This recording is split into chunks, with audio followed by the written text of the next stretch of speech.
Welcome back to the NZ Nomad Runner podcast. My name is Chris Lucas. And my name is Charlotte Milne. We're run coaches at CMF Running, where we coach runners and athletes of all abilities to any surface, any distance races.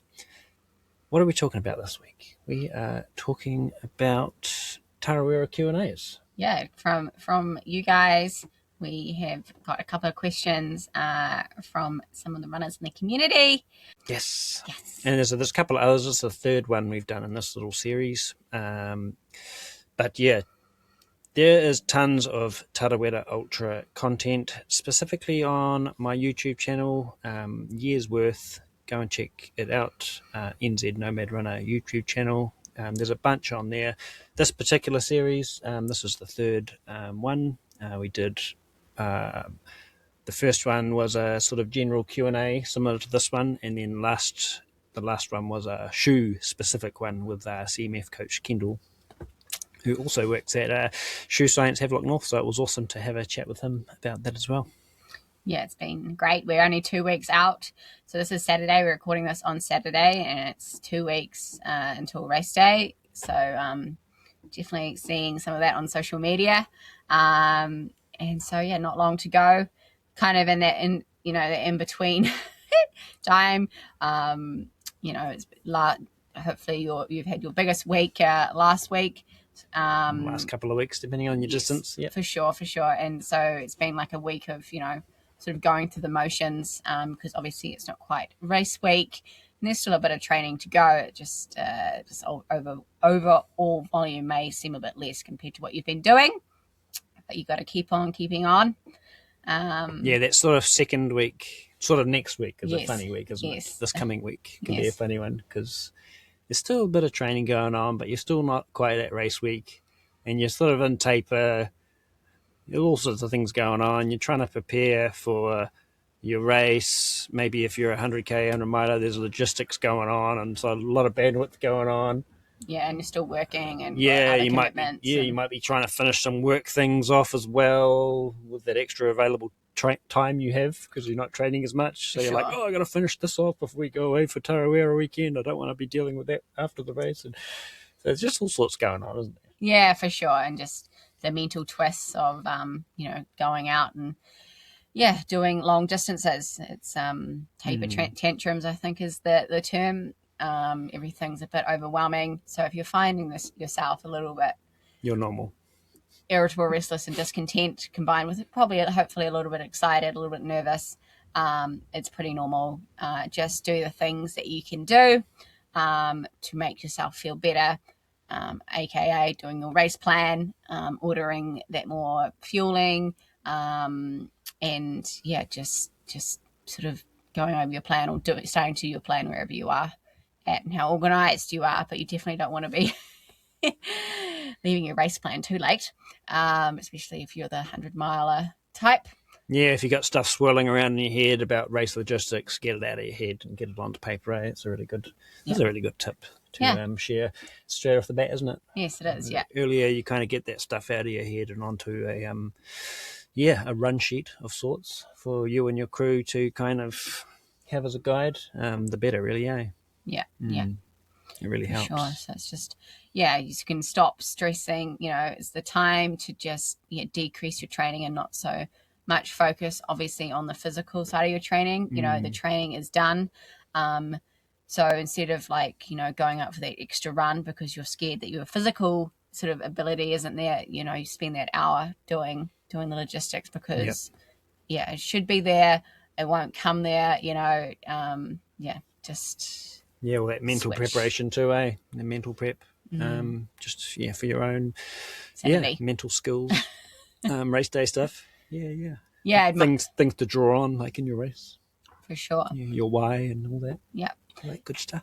Yeah, long distances test a lot of aspects of our skill set, or it helps you develop, skill set. A lot of runners are very good at the planning type of mentality. We've come across, but some aren't, and sometimes you have to work at it a little bit harder, it is good to have a good race plan, because otherwise things could, hit the fan. Shit could hit the fan in the race, and you're just like, I don't have a plan for this. Obviously, Yes. with a plan, you can't necessarily always plan an outcome. So if the plan doesn't go to plan, there's got to be an element of flexibility. Yes. And can't be rigid. Yes. 100%. But it is important to have, a good foundation of a plan so that you are confident. On race day, you're confident, and your crew are confident. And planning for different things that might sort of pop up, on that last third day. That's when the sort of party starts, especially with like 100 miles. I'm thinking of, after that 120k mark, that's when the party starts, and so you might get like things popping up, and just sort of having a bit of awareness of what some of those things might be that you might encounter is a good thing, because then you're not sort of so thrown off by them and that kind of thing. You'll have some solutions in your mind of, or your crew might have some solutions there of what they can bring to the table too.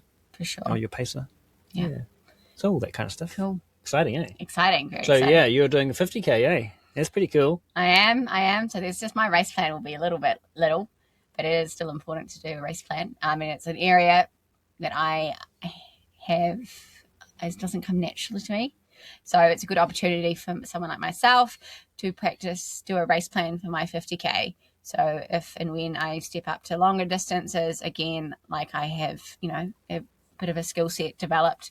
So yeah, I am doing the 50k. I'm excited, feeling good. On the most part, I've been loving being trained by Simon, and it's been a real pleasure actually, and really enjoyed being coached. So that's by a third party that's not me. Yes. Yeah, Chrissy Boy is good for obviously partner support, because we all need that as well. I'm excited. Long story short, I'm excited, and just got to go out and do it. And again, not have too much expectation on time. It's my second time doing the 50k, and the last time I did it, I got a pretty good time. So there's obviously that 4:52ish, wasn't it? Yeah. 51, and so there is that expectation of maybe I need to beat that. Who knows? I can't believe I did that time actually, looking back. But yeah, I was prescribing Char's training then, just by the way. But no, just kidding. I was though, but yeah, he was, but I don't think that is the reason. That was a few years back. Yeah. Different things. Different things. I was very obsessed. For one. I'm a little bit more easy does it than I was back in 23. So who knows what that will look like on race day. But ultimately, I can only go out there and race my best. Another thing about my last 50k is that I was pretty burnt out afterwards. So I don't want to get burnt out like I did last time. It took a number of months for you to sort of recover, eh? It was quite a bad period. Yeah, we've got exciting things coming up. Like we're going to be running 100 to 130, 40, 60 Ks of the UTA course in May. So that's before the event. So that's something I want to be happy for and feeling good for. And and we'll be at UTA too. Yes, yeah. So that's exciting. So that's, I guess I have something that's, I think it's sometimes good when you do big races, whether it's to take a break, or maybe if it's something like a decent race, like someone like myself doing the 50k, I still want to go out there and push myself. But having a goal of, doing this thing, is probably could be like a backstop of like digging 100% into the well. Process, not outcome, eh? That's the thing, eh? It's the same for all of us, no matter where we are in the field, elite or rare packer, we can only race our ability and physiology on the day, isn't it? Yeah. Like we just can't make ourselves go faster, like you can, like to a point, but I can't go out and just go out for, a marathon and run 3-hour pace on a marathon, because I just won't make it. Yeah. I'll just blow up at like 20 Ks or less, actually, probably on my current fitness, but actually, 5Ks. yeah, I wasn't even, yeah, what am I talking about? My 5K wasn't even that pace this morning. So, yeah, like, we've got to be, we can only race our physiology, and that's when you do that and you follow your process and your thing, you're going to actually do a better time and, have a better run, recover better, accumulate, and then be able to accumulate more training again for the next one and take those learnings, all that good stuff, eh? For sure. Yeah. So it's the same for all of us. So how about the training weekend last weekend? We had our Tarawera training weekend last weekend in Rotorua for our Run Club members. And what an epic weekend. We've organised this training weekend 3 weeks out from Tarawera every year now. I think this was our fourth one, eh? And this is the first one that we haven't attended. Yeah. Which is pretty epic. We've handed it over to a couple of the coaches, and Coach Emma led the runs, and I had some help with Gareth organising and wrangling the troops, and Coach Holly as well. So it was a pretty cool feeling to sort of hand that over to the community a bit more. Yeah, definitely 100. Yeah, it's a very cool feeling. It's like a milestone, it's like a CMF milestone in a way, because it's not like the Chris and Char show. Or that kind of thing. It's it's about everyone, runners, community, joining the dots. Yeah, it's about CMF, right? Yeah.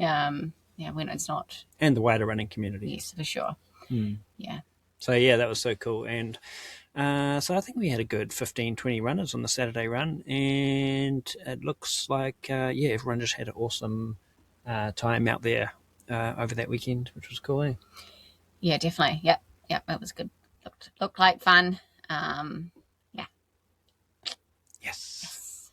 Keep a lookout for that next year team. I was just going to say it is it's the good old Okataina to Blue Lake to the Redwoods. If you're really fast, if you're really fast to the Redwoods, but it's kind of like Blue Lake, the Tank, or Redwoods. Yes.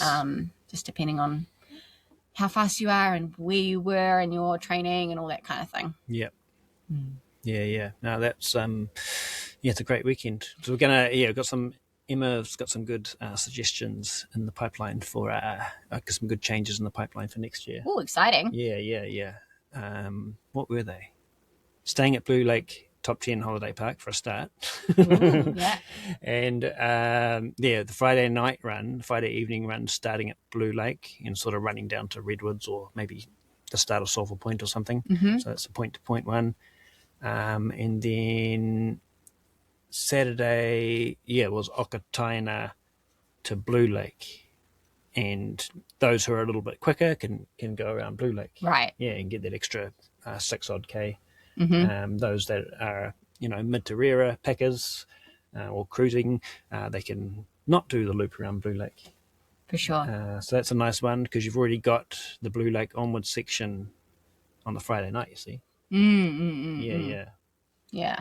Sounds good. So that's pretty cool. Yeah. And you can always go for a swim afterwards. Yes, totally. And then Sunday, you've actually just got the Tarawera out and back trail that we do on Sunday, still there just up the road. So it's nice and close.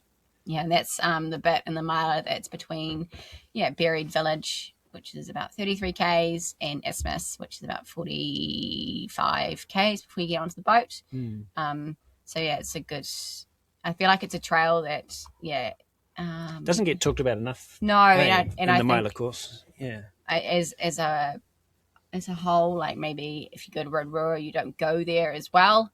To go run on that trail. I'm not sure. No, true, you don't really, do you? So it's just a good opportunity because, ultimately knowing as much as you can about the course can ultimately be quite a helpful thing because instead of cognitively thinking of, where I'm going next, you can kind of like think about other things while enjoying where you are, if that makes sense. Yeah.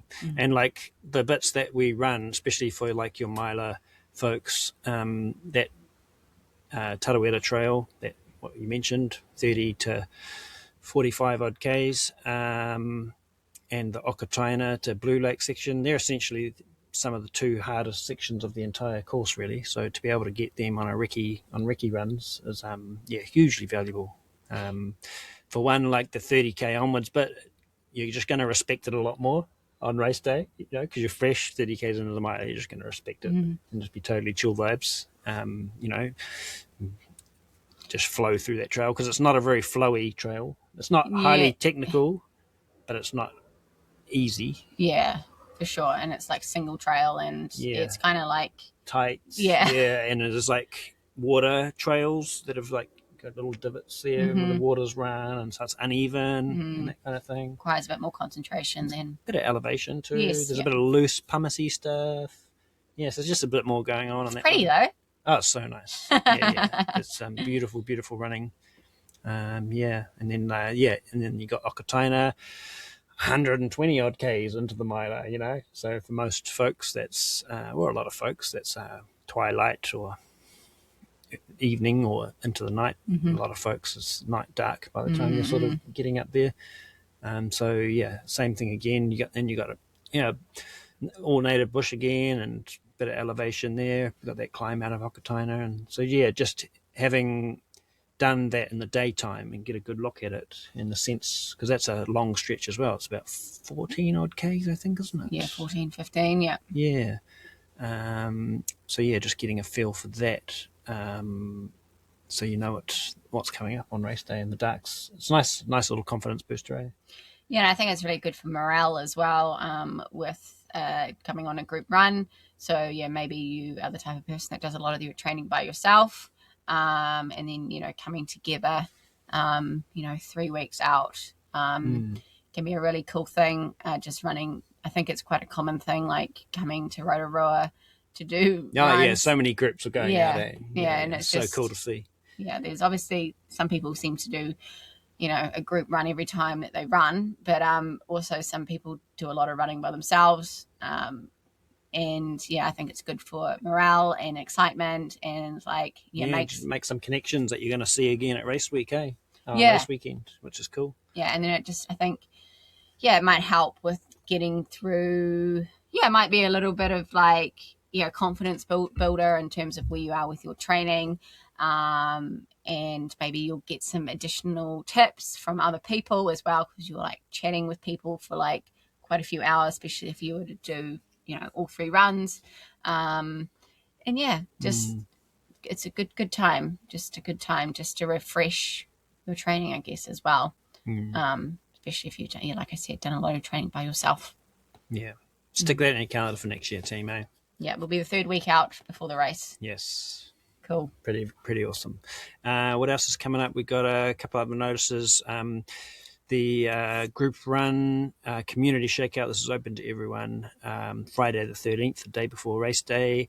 8:30 a.m. is the meeting time at corner of Titokaringi Drive and Tarawera Road, which is basically that road, the end of the road that you drive into the Redwoods, at the start of that road. We'll set up a Facebook event and put some posts on Instagram and stuff. But come along to that. Usually get a good turnout. We'll have a few hats for sale for anyone that hasn't ordered some CMF merch. If you want some hats, we'll have some there. We'll start running at about 8:45 a.m. and just a gentle 15 to 20 minute jog around the Redwoods. Cool. Sounds good. Easy peasy, and it's timed, so you can do the welcome Pōwhiri at Te Puia, because I think that starts around 7:30 in the morning. So you can do that and then come to the run afterwards if you want. And again, have some good connection times, have some good laughs, shake out those race day nerves, which is always a good thing to do, eh? And then you can just go home and relax, or getting it done early is always a good thing. Yes. Go and check in. Relax, put your feet up. Right, we better get on with this podcast, eh? Let's get on with it. So we've got a few questions here today. We're just going to hit through them at a high level first, just before we go through. One of them is to do with 100k and drop bags, self-crewing essentially. Other one is to do with pacing tips, first time pacer. And then we have, what do we have? We have a topic around female health, periods. Yes. Big P. Periods on race weekend, 100K, Yes. tips around managing. We'll save that for the end. Cool. Yeah, so there you go.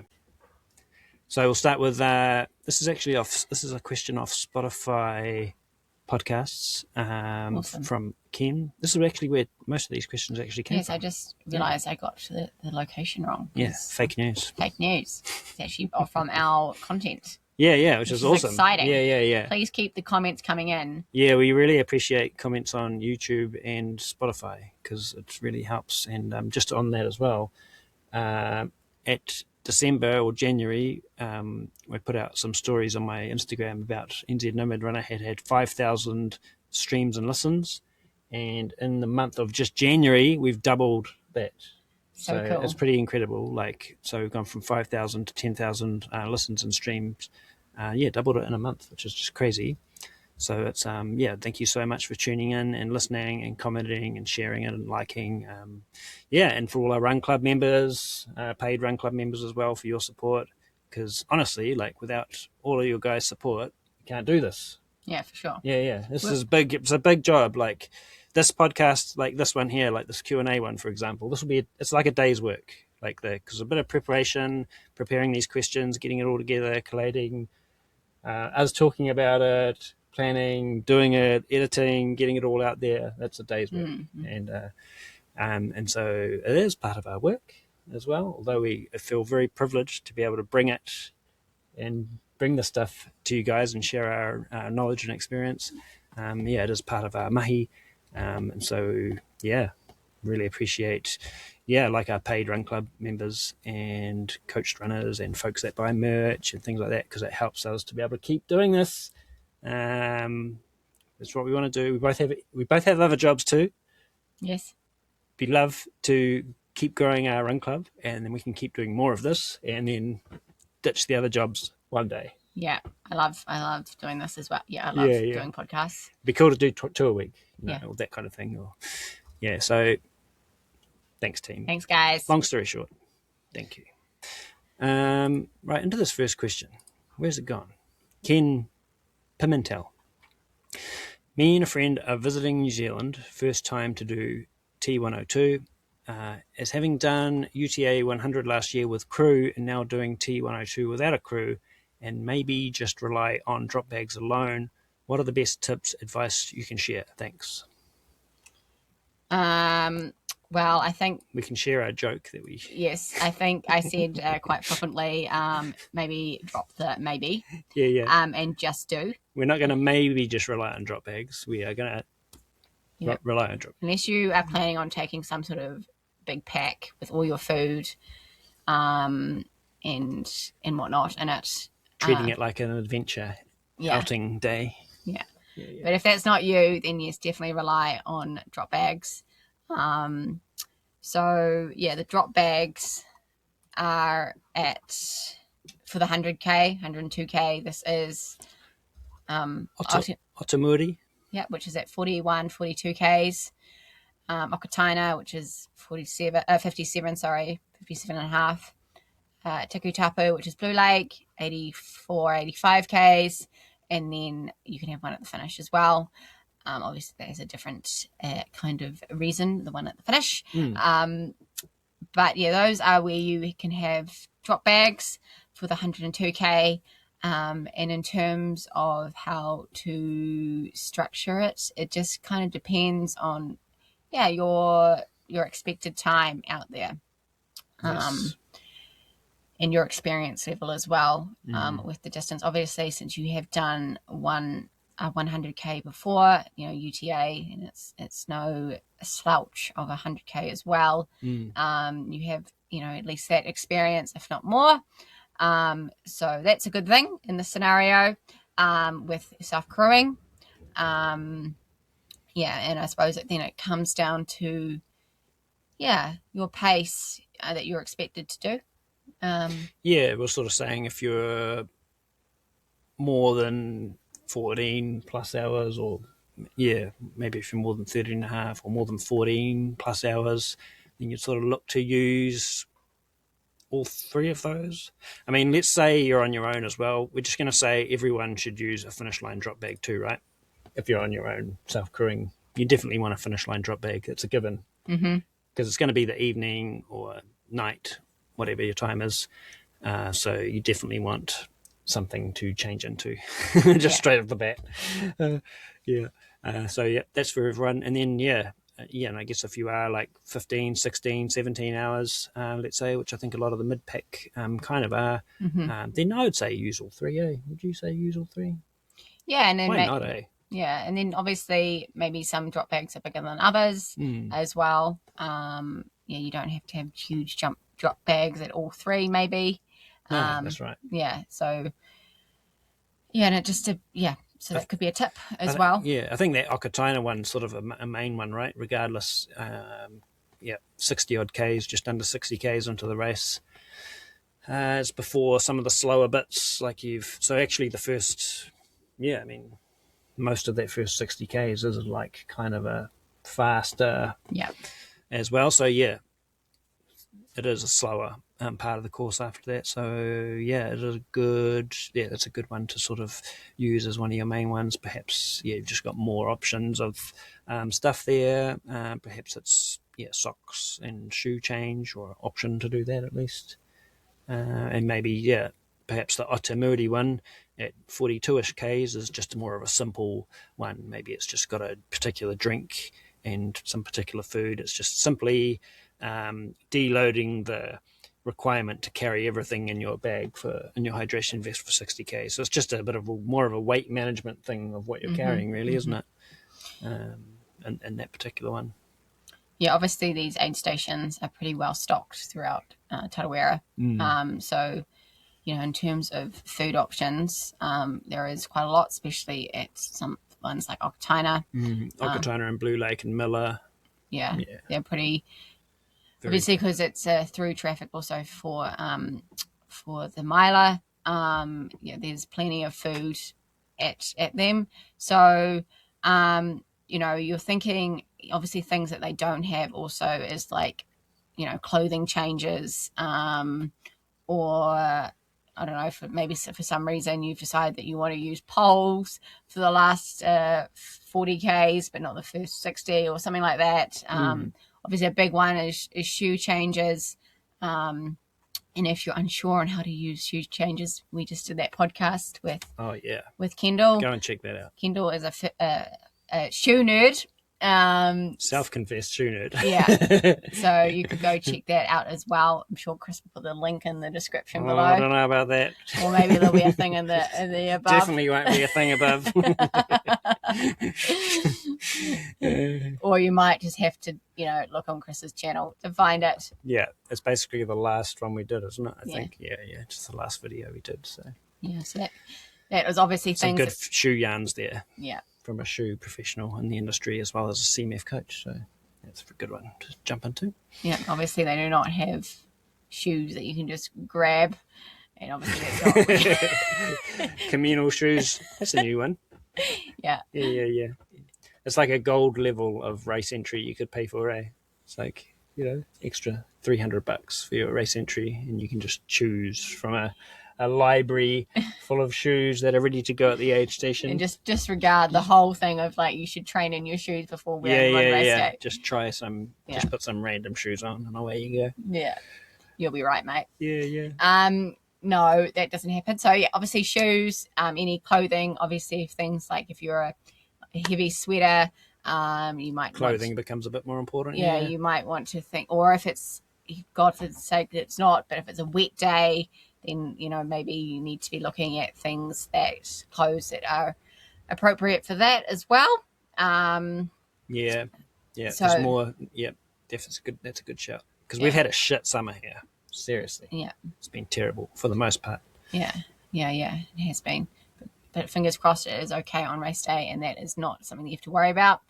I think Okataina is a big one, and so can be Blue Lake, obviously 85 Ks in. Blue Lake's a funny one, eh? It's Yeah. like, definitely good to have a drop bag there, but you might get there on race day and be like, I don't need it. I'm good. Let's carry on.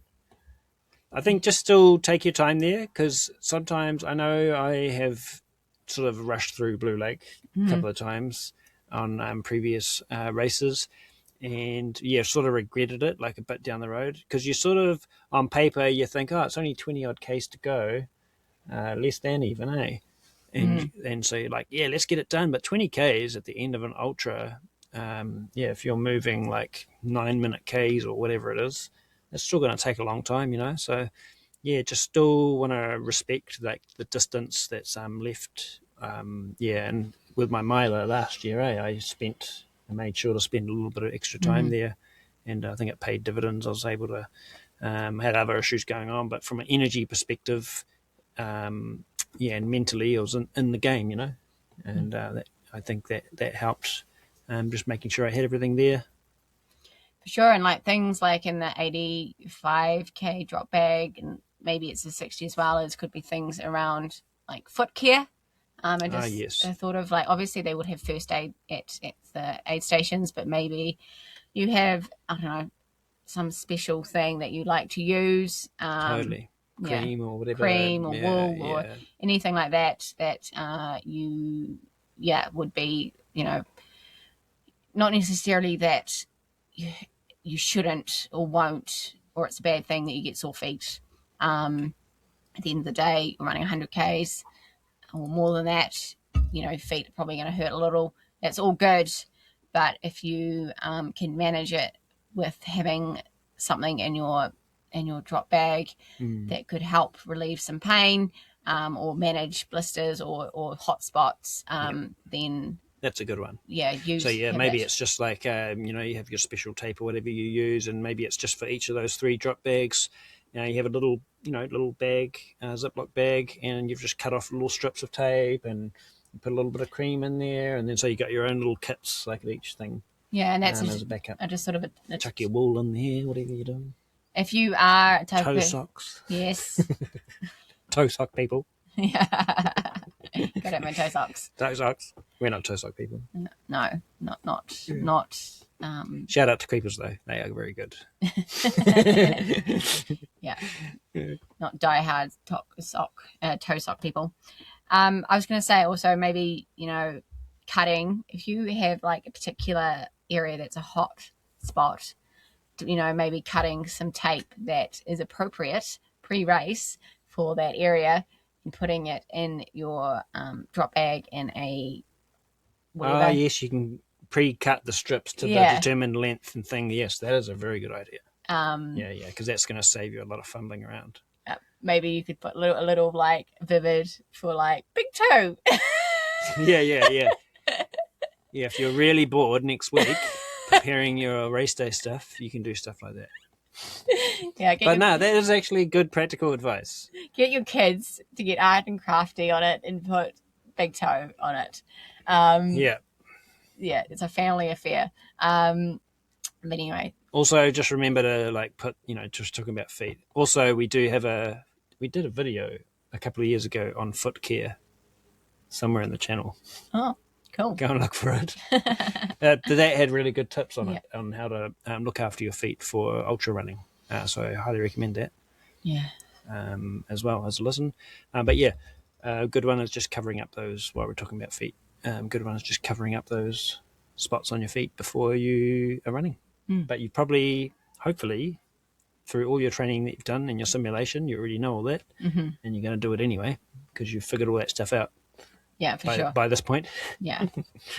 So, drop bags. Yeah. Anything else we missed in there? I was going so obviously if you are a bit on the, sort of slower end, the one at 41, 42 Ks probably becomes more appealing for you. So think about because you might also, depending on your shoe situation, you might choose to put a couple of pairs of shoes out there. It depends on your preferences around shoes. Yeah, for sure. I think that's the main sort of reason, like if you have some sort of specific food and shoes. So what I was saying, like if you're planning on not relying, if you're planning on using a lot of your own fueling and food things, then that sort of increases the requirement for the drop bags more, right? But if you're planning on using the aid stations more for their fueling things, and that kind of takes a bit of it out. For sure. Out of the equation too. So if you're like an experienced 100K runner, you're planning on doing 13 hours, maybe you've done it before, and but you're self-crewing, you could almost get away with just one drop bag at the Okataina, eh? Yeah. Like if you're that and you're utilising the aid stations, you're familiar with Tarawera and the course and the aid stations, and you're like, you could pretty much get away with just one drop bag, eh? And one at the finish line, of course. Sure, yeah. And if you're like okay with using like the neck fueling or fizzy drink as well, that's totally all good.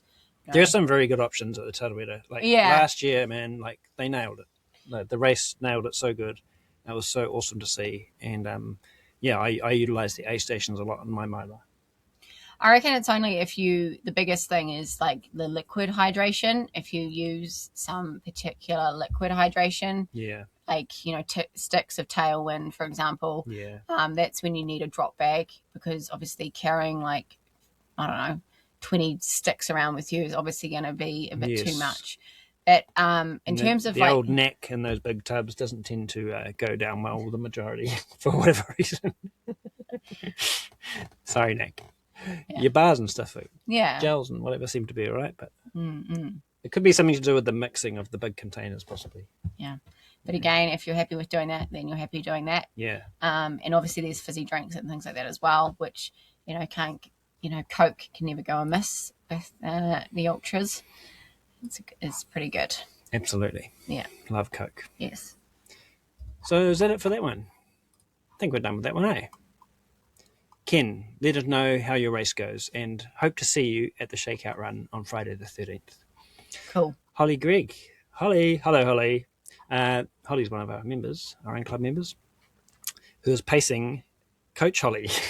Holly and Ollie. The two Hollies have gotten together for a mashup on the miler this year. So Holly Gregg is pacing Coach Holly Brown from Palmy. And she asks, can you please touch on being a pacer, on how to be a good pacer if you have never done it before, the do's and don'ts, etc. Good topic. Love this topic. Great topic. I've been a pacer 3 times and always enjoyed it. What? Nothing. Being paced? No. Oh yeah. Being paced as well. No. Being a pacer. There is a few things with this. First of all, let's just separate crewing and pacing. Okay. So they're 2 different things, aren't they? Mm-hmm. Sometimes 2 different things, but sometimes they're the same. Sometimes the pacer, sometimes the runner doesn't really have doesn't have a crew as such, and so sometimes the pacer, who's pacing from Okataina at whatever time in the evening or night, is also crewing during the day. The pacer is crewing during the day at places like Buried Village and Rurewhakaitu.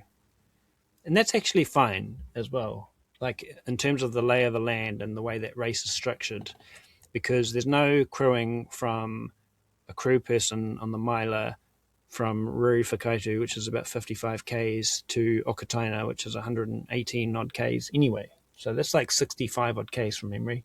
Yeah. So that's a long time. You get to do those. You get to do those things in the morning. See your runner around lunchtime or whatever it is. Maybe it's 11 to 1 p.m, that kind of range at Rurewhakaitu. And then, then you've actually got time to shoot back to your accommodation, have a couple of hours rest, and then kind of start to get ready again to head out to Okataina. So that is doable. Like, it's not a super stressful thing. Yeah, it's quite a pleasant thing, really. I found anyway. Yeah, it's good, like from a crew/pacing perspective. The 60 Ks of nothing, because it forces you to go away, and you don't have that sort of nagging obligation that I should be at, say, Outlet or 80 Ks or anything like that. So mentally, could be a break. As a pacer or a crewer, again, there's experience level, so that might come with a natural thing of being a bit more calm, opposed to being a bit more anxious over like your runner that you're crewing. I definitely have been on the anxious. I have gotten much better. But first time I did it, I was so anxious, it was ridiculous. You were sharing a story that I'd never heard before earlier today about a nervous run that you went for. Yeah. When you were pacing me for my 2020 I was just like so wound up. I was very green. We'd only been like together 6 months. If you want to hear about that story, by the way, we did a podcast last year about my 2020 100-miler, my first 100-miler, and what it was like from that perspective. Yes, we did too. Yeah, it was a really good listen. Yeah, cool. But anyway, so yeah, I think a thing overarching theme with this whole situation is having a conversation with your runner. So taking some time for yourself as the pacer and the runner to go over some expectations on what you're expected to do or be like. Obviously, you don't have to change yourself and your personality. They've asked you for a reason. Obviously, sometimes it does work out that you just get a random person to pace you. Yeah, people do that more increasingly now, I see, on Facebook groups. Yeah. People looking for pacers, randoms to pace them and stuff. Yeah, so... It's an interesting one. It is. I don't know. I don't know if it would be my cup of tea. But one would presume that nice the way person... to meet people. Yeah, one would presume that the person that says, yes, I can pace you, has some experience as being a pacer, so they know a little bit of things we're going to cover, which is basically if you're a person that likes to be, tough love, like, keep going, Chris. You've got a time expectation here. Keep moving forward. Or if you're like, yeah, Chris. Well done. And you want them at 30-second intervals. Like, it's a joke. Yeah, so it's just good conversation to have. It's just to, what kind of encouragement as the runner do you respond well to, Yeah. And so, it's important as the runner, like, you kind of have a little bit of a responsibility to communicate some stuff to your pacer, because maybe you're a bit of a cruisy person and your pacer will be like going, okay, I'm doing this thing and I don't really know, like first time pacer, that's the topic. So as the runner, definitely make sure your pacer is all good as well. And, at ease with what's coming up, like that kind of thing. Make sure you have that meeting, that meet up, or that run together, maybe a couple of hours run, talking about it. Where you get to thresh out those kind of things, what kind of support you like. Yeah. And I think like how much you expect or desire a person to talk, like having long stretches of silence is all right. If you're a pacer and runner, probably not having silence the whole time is probably not ideal. Or maybe you're just a chatty Cathy and just like chatting the whole time. Thinking about Holly, I'm pretty sure Holly has asked Holly to be her pacer because they have run together before and they both like talking. Yeah, for sure. So because pacer, it's about a company thing too, isn't it? It's about company having a good time out there on the trails, Yeah. And so that's part of like that situation as well. Yeah, so I think, in situations like this, if you do know each other, like, you just have to be yourself. Yeah. As the pacer, you may have more responsibility in this situation than, just a casual Saturday long run, is that your runner has run 120 plus Ks, and so maybe their cognitive ability to think about fueling has kind of slightly decreased, or they're needing help with troubleshooting an idea of what they could have because they're sick of taking X fuel, or maybe they're feeling, I don't know, tired and they need to, have, caffeine. A story from last year was like, I remember you coming into Blue Lake asking, oh, should I have a coffee or tea? And I said tea because coffee makes you go to the toilet. It's just not as kind on the gut in general, aside from the toilet piece. And then maybe if I'd let Chris to his own devices, he would have had the coffee because he loves coffee. And And, it's like the illusion that this thing will be better because it's got more of a, that coffee tea situation, coffee, right? But obviously sometimes coffee is the right thing for you. So it's just kind of taking out that bandwidth for the runner. If the runner asks you a question about something, like as the pacer, it could be your responsibility to answer it in the best way that you can, because they've asked it for a reason. And just being a bit of a brain, like making sure that they have eaten, making sure that they stay on the trail. Obviously, you cannot touch them and carry them, piggyback, or attach yourself with handcuffs, kind of thing. A rope, pull them up Western Okataina with a rope. You can push them. Yeah. You can put them in a wheelbarrow. Yeah. Hide it in the bushes the week before the race. Okay, here we go. Down Miller Road. Quad bike. Yeah, those are not allowed. But you can stop them for whatever reason to go off course. Things like that. Maybe... Yeah, just helping with the problem solving, Like sometimes, for example, on like Western Okataina, like issues start to unfold because it's about 14 odd Ks between the two aid stations. It's a slow part of the course, and so it's a long time between like sort of milestones for like problems to develop, and sort of coming into the night. And so, if anything's going to start developing, it sort of starts there. You know what I mean? And so, it's just sort of without being overreactive, it's just sort of, maybe you're just thinking to yourself as the pacer, like, okay, what are some things like so-and-so's, like my example last year, I had a sore foot and a sore knee, and so as the pacer, it's kind of like, okay, what could we do to help, this runner with their sore knee or sore foot, or they're not liking their food options at the moment. What's something that I can think of and suggest that they might like, all that kind of thing. It's just taking some of that mental bandwidth from the runner. That kind of thing can be helpful. Just suggesting a couple of things. And the thing about milers is that even though a person may have done a miler before, what can happen like after 120 Ks can be a different problem that they need to solve. Totally. So just because a person has done a miler before, they haven't got every problem solved. Just sharing your experience with that issue could be helpful, and it doesn't mean that you have to go away and do a whole lot of research about all the problems you can have in a miler. It just means that hopefully you have enough knowledge to figure it out. And at the end of the day, your runner hopefully isn't like so cognitively gone that they can't help you as well. Totally. Yeah. So if they are, then it's a bit far gone, it's a bit more of a damage control situation. Needing A&E, the medical team kind of vibes. Which is a possibility too. It is a possibility. And sometimes... So, just on that as well, there is actually, just a safety thing, there is actually a medical team, one or two, I remember two, on the Western Okataina. Oh, yes, they were on quad bikes, all jokes aside.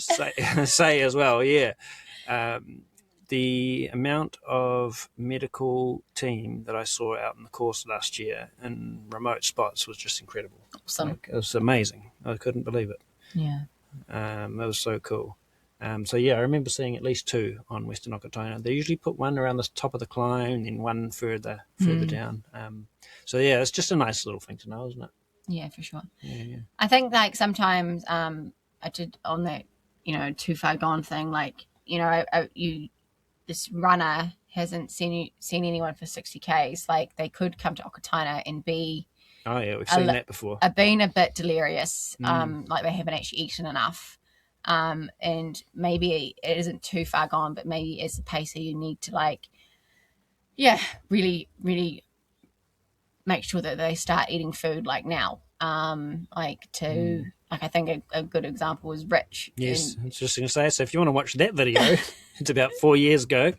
It's on the channel, the Rich Barter story, I think it's called. Yeah, he was pretty doolally at Okataina, but he finished well because Tim, his pacer, revitalized him with, food and stuff. Yeah, and just that morale boost. And the other thing, so Rich arrived to Okataina a few hours behind schedule, his planned schedule, and just wasn't in a good place, probably underfueled, and I think then the mental stuff that sort of unravels from there is all combines, and things just get very hard, and he just wasn't in a happy. He wasn't a happy chappy, but we took our time at the station. He spent a good 20 minutes at the aid station. I remember getting some fuel in, getting some family was there, wife Louise was there, and Tim, we were all there, and then by the time he I remember by the time he was standing up to get going again, he was like, oh yeah, he's looking a bit better now, isn't he? Yeah, I think he came in with a whole lot of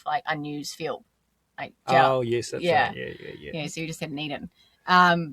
So yeah, that can happen, but then you can obviously save the day. Yeah. Save the day. Yeah, and he ended up finishing so good and doing something like 27 hours and something, which is ridiculously good. Very cool. Yeah. Yeah. What else? Oh, I was just going to say another thing is at the end of the day, this is the runner's run. It's not your run. Yes, you're not responsible for everything that happens. That's not where I was going with that, but that is true. Well, that's my piece on it. Carry on. Your turn. Don't be getting Strava segments on the Okataina hill for your Strava. Kind of vibes. Yes. I relate to this with Chris last year because, he had this problem with his foot, he shared, and I was like, okay, I have to accept that this is going to look a little bit slower than I anticipated it would. It's not the glory last marathon that we all want. Yeah. And it is a lot of walking, walking downhill, things that you could otherwise run on an everyday 40K trail run, potentially. You're going to be walking. So therefore you could be out there for longer, and it could be working different muscles. I remember when I paced Kim, actually I had a really sore glute because I had done so much walking, and it wasn't because she was going necessarily slow or anything. It was just the fact that that's what it was. I had never really been for a 36K walk. Yeah, it's just a lot of walking. Yeah. So on that note, also just making sure you're taking care of yourself. So that's obviously from a physical point of view, you should be able to run a marathon, at relative, who knows, cruisy intensity. Or if you're listening to this and you've got a runner who's a sub 20 hour miler, then obviously it's going to be a bit harder. But yeah, so you should be able to run a marathon on trail. And also making sure that you eat enough is the pacer. And just look after yourself during the day as well, like we mentioned. And on the evening, and when you're waiting for your runner to come at Okataina too, just making sure you're looking after yourself and you're ready to go. Yeah. That kind of thing too, eh? Definitely do not come to the party with a whole lot of problems about yourself. I had a real shit day. I couldn't sleep. I'm tired. Been up since 2:30. Don't do that as the pacer. Come there with some cool stories of the day.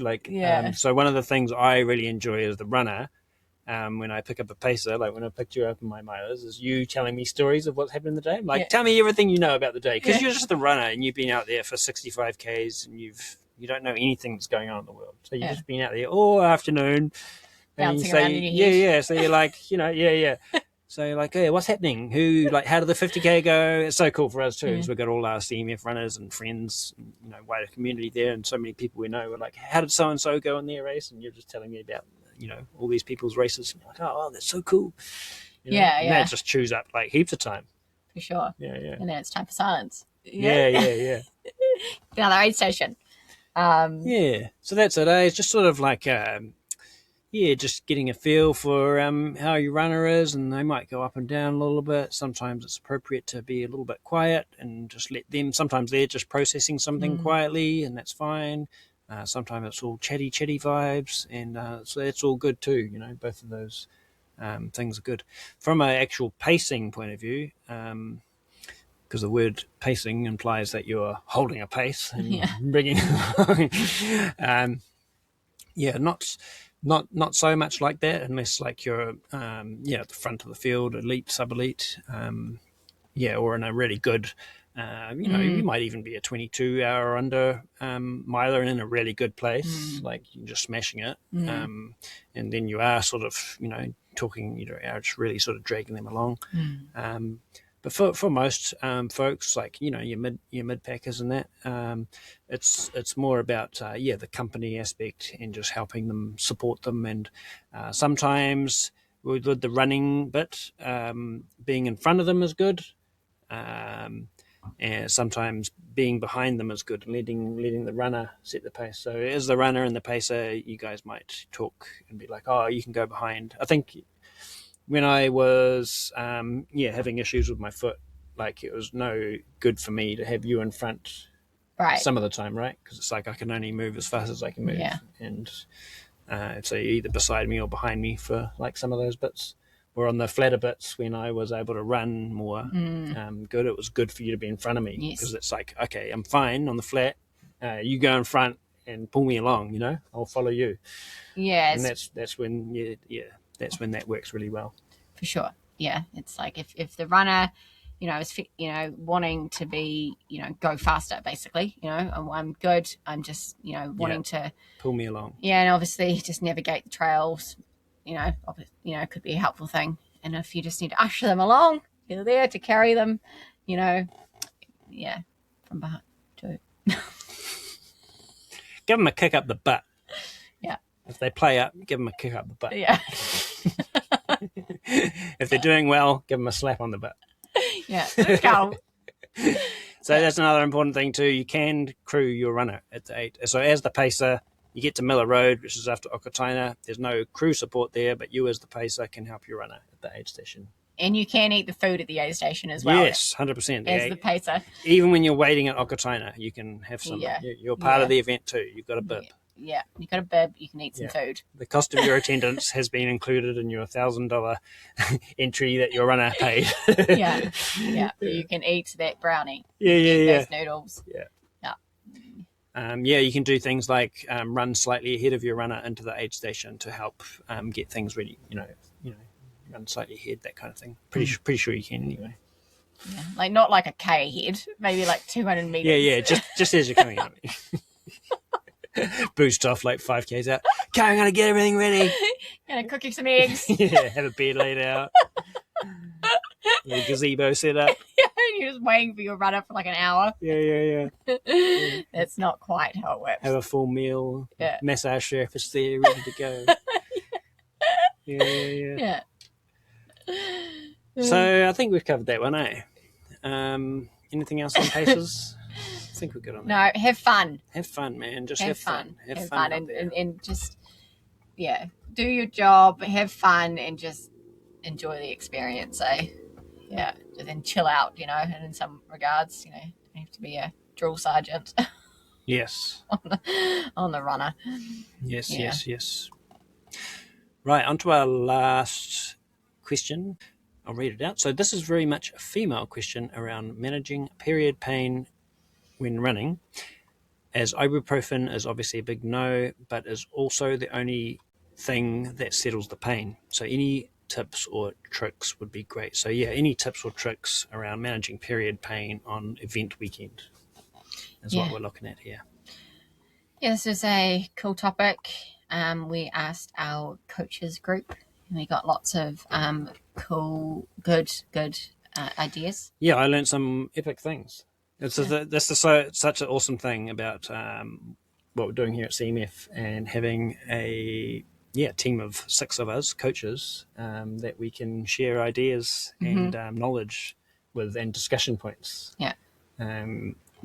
Because coaching in a silo on your own is a little bit harder. I think it would be harder. So it's one of the things I really value about being part of a coaching team, is that we can actually share. So we had quite the awesome discussion around this one, didn't we?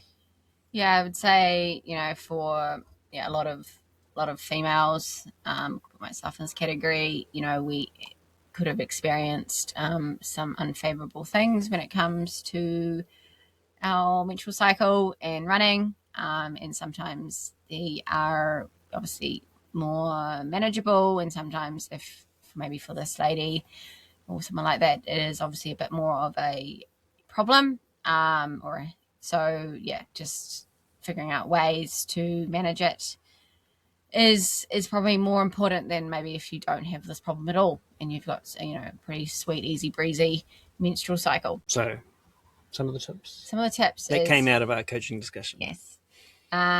Is adjusting expectations. So obviously that's an outcome focused thing. So if you're expecting to be having your period on race day, adjust your expectations on your time. With saying that, maybe doing some of the other things that we're about to list, it means that you don't have to adjust them as much as you would otherwise. So other tips were eating more carbs leading into the race. Carbs are our friends. You should be eating carbs anyway, but maybe just, making sure you're keeping on top of your carbs and hydration as well. Yeah. Yeah. Those just fueling and carbs, and it's good. How do we scroll down? Plan for more bathroom stops and hygiene needs. Yes, if you're a lady listening to this, and we all know that can happen. That during this phase, you actually need to go to the bathroom more, and obviously hygiene needs. And hopefully you figured out what works for you in terms of the hygiene sort of products that you use and what works with your running. So you're making sure you've figured that out. Let your crew know so they can support, but don't make it feel like it's only focus. So yeah, it's just part of a problem. Everything that's in your race day, right? Yeah, but you don't need your crew person to be like, so how's it going? You in pain? So just and obviously you don't want to surprise them either. Like, hey, I've got my period. It's causing me a lot of pain, and just dropping that halfway through the race or whatever it is. Comfy clothes or like tights that are high-waisted. So if they're high-waisted, maybe they're going to give, it's like a hug for your lower abdominal area. So it just kind of keeps things from jiggling around a bit. Yeah, stops some things from jiggling around. So like make you feel a bit more comfortable, right? Yeah, and it's just a good thing as a runner anyway. Yeah, because obviously when you have your period, sometimes you can feel a bit more bloated and things like that. So just keeping that bloat kind of like tied down, so that can be a good thing. And obviously, with comfy clothes, so maybe not wearing that tight top, and obviously not wearing maybe tight, even though you need like tightness around your lower abdominal. Maybe you don't want like these shorts or these tights that are like cutting your waist kind of tight. That can make you feel very uncomfortable. Yeah. Change of clothes and drop bags, obviously. Yes, so maybe it's just like we were talking about the drop bag thing earlier. Maybe you're just utilizing that extra drop bag. Yeah, for sure. You're utilizing all of them with some backup clothes changes and things you need. And and obviously having black pants is better than maybe some lighter colors. That if for whatever reason sort of accidents happen or that kind of thing, like obviously it doesn't show as much on black, and that's all good if that does happen. Out there, at the end of the day, you are running an ultra, which is pretty cool, and this is all very normal and good. Bags for carrying when there's no loose stop. So just a little kit that you have in your hydration vest that you have in case you need to go into the bushes. Yes. Which we all have anyway, with toilet paper and stuff in it. Yes. There's a good chance a lot of us are pooping in the bush for a kickoff. So no shame in that. Like, for sure. Yeah. And at the end of the day, like a sanitary pad or tampons, they weigh like nothing. So it's not really going to make a difference in terms of overall weight. But obviously can be, carrying a bag for, is not going to be, it's going to be all good. Yeah. Yeah. And was there anything else? Just from a mindset point of view, I think one of the themes that came out of the team chat that we had was just sort of accepting as well. Sort of, it's with like any problem that we have to solve, there's an element of practical problem solving, and then there's the other side of the coin where we just want to accept that this is our situation, and we just sort of like trudge on and sort of get on with it, so to speak, a little bit, eh? Yeah, for sure. Just accepting it, and it's like if you focus on the problem increases. If you focus on the solution increases. Yes. So there's a little bit of a mindset element there. Yeah. So I really related to a lot of this discussion that was going on in the coaching chat, and even when we were preparing to do this podcast. So I'm like an ex-autoimmune sufferer, various sort of autoimmune symptoms that I can get. And yeah, I just sort of related to a lot of this. Because you put some energy into like, oh, these are my like things or my limitations or the things I've got to deal with or things that affect my training. And so, there's an element for me in what I do of taking practical steps in order to help alleviate symptoms, keep things at bay. But then there's also a big thing for me is mindset, like in terms of my health, and that is mindset's a key part of that, and so I could relate to a lot of what we were talking about. Yeah. Cool. Yeah, I think it's it's a big one. Mindset is big. It's like saying things like, "Oh, it's just my luck that I would get my period on race day." Like, it's not helpful.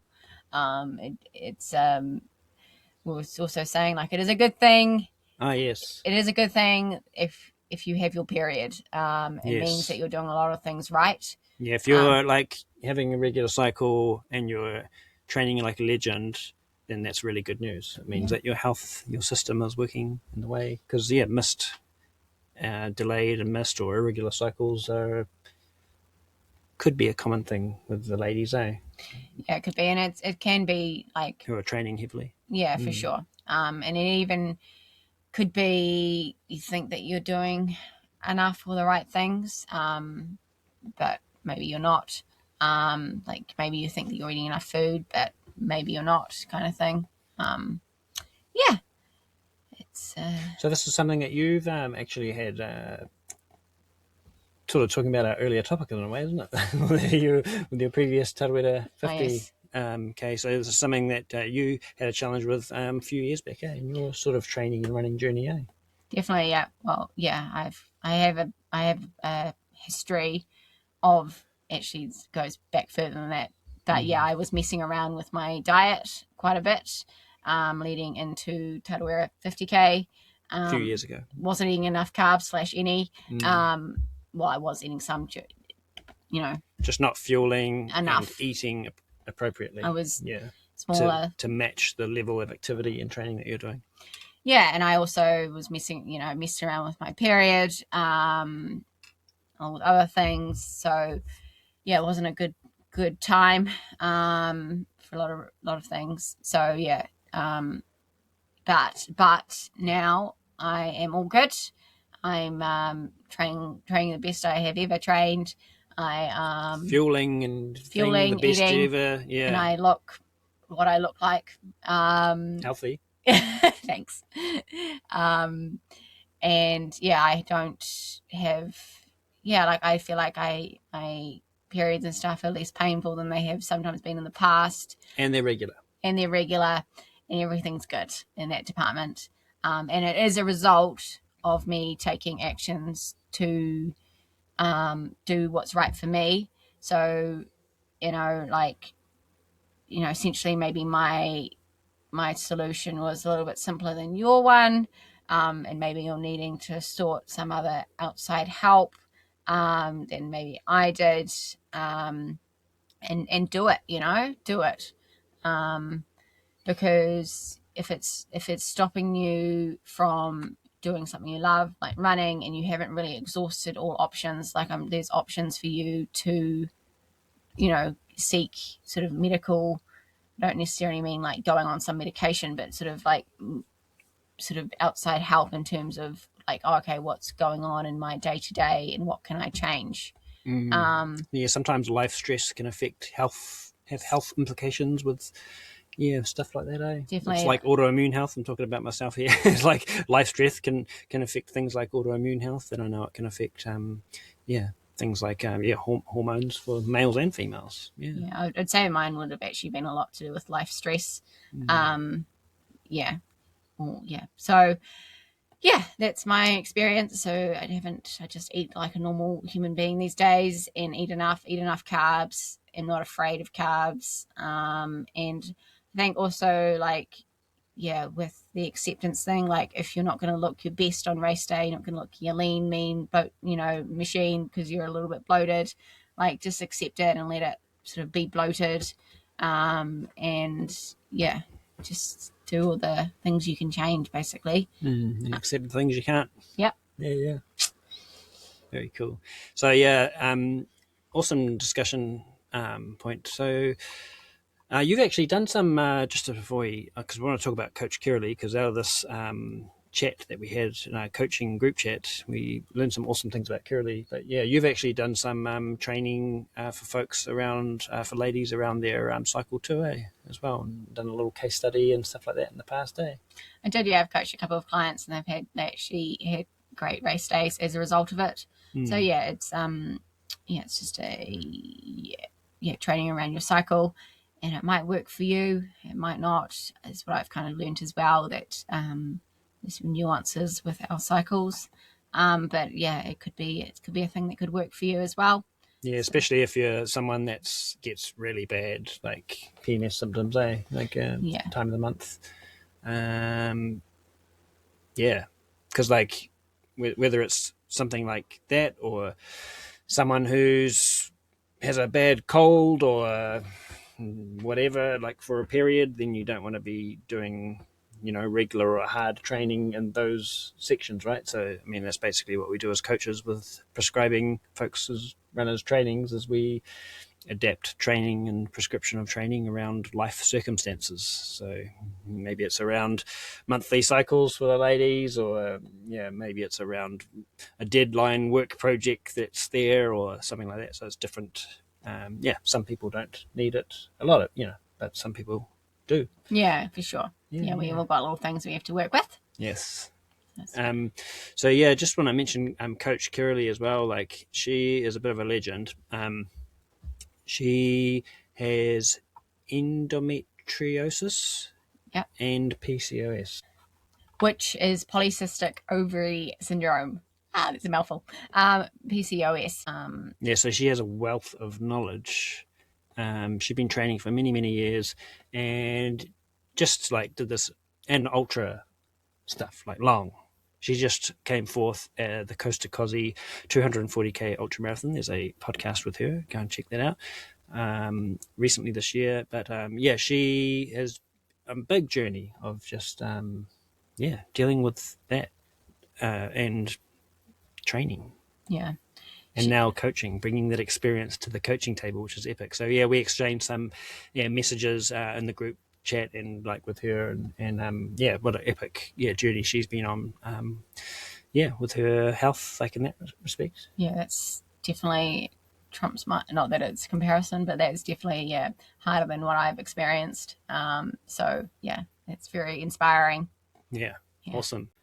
So if you're listening to this and you feel you need like a bit more help preparing for your Tarawera race day, we have got a Tarawera specific consult available. You can book a one-off consult with us. Maybe it's with Kiralee, myself or Char or any of the team.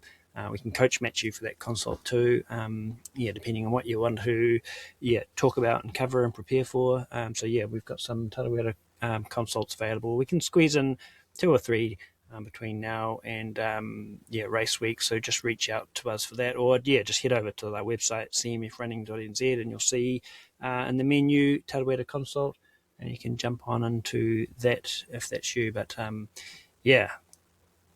pretty epic. Sounds good. Yeah, yes. Could be a big game changer for getting to race day. Yeah, like I'm thinking about this lady, our friend, this lady who put this question in. Like, that would be having a coach call with Kiralee would be an epic thing to help her prepare for her race, right? Yeah, and I think just even like, taking those actions to build that confidence will probably will decrease some of the sort of anxiety and even some of the pain. Like it could actually, because Totally. you've got, confidence behind you. Absolutely, yeah. Cool. And any other problem as well, the same thing applies. If you're thinking about something and you're stuck without a solution, then please reach out. Yes, that's what we're here for. We're here to help. Yes. One of the funny things that came out of the coach, before we wrap things up, a funny topic of conversation that was in the coach chat was about women's portaloos at events. So I didn't actually know this. Did you know this? I don't think so, actually. So at your events, you get your rows of portaloos, and quite often there'll be 2 or 3 at the end that are ladies only. Mm-hmm. And Coach Emma said that been to marathons and things like that, and the queue for the ladies only ones are massive, and then the other ones are just free. But sort of yeah. But I think the point is that all the other ones are unisex. Yeah. So ladies, you can still use those ones. that would be counterproductive. Pretty mean, eh? Well, it would just be. It wouldn't. It's not. the idea of it is obviously, I guess, so that I won't say. But yeah, that's pretty funny. Yeah. So ladies, you can use all those unisex loos. Yeah. You don't just have to queue up for the ladies only ones. It's just, I guess, obviously if you want to, that's totally fine. But you don't have to. Yeah, for sure. Yeah. I could understand why you'd want to, though. Yeah. Anyway. Grubby guys. Grubby guys. All right, my friends, that is the end of this podcast. I really hope that you've enjoyed this listen. If you've made it to the end here, then you must enjoy our podcast. If you're not a paid Run Club member, consider joining. It's just $60 per year, which is like $1.15 per week, which is not even a cup of coffee, eh? And that you get access to like heaps of discount codes, all our CMF communities. We can carry on these discussions in our members-only chats. We've got all these, it's like an endurance hub of like topics that we can cover. And your contribution goes towards supporting things like the NZ Nomad Runner podcast and the Trail Girl Charlotte's Runner's Strength YouTube channel. It goes to support other Run Club initiatives we do, like the training weekend, helping us get to events so we can cover live streams, like all that kind of stuff. And so we really appreciate your guys for contributing to that. And so if you're not a member and you want to support everything or be a part of the community, we'd love to have you. Yes, sounds good. Yay! And thank you, folks, as well, for everyone that's bought merch recently too. It's really cool. Can't wait to see it on you guys at Tarawera weekend. Sounds good. Can't wait. Catch you guys in the next one. See ya. Bye. See ya.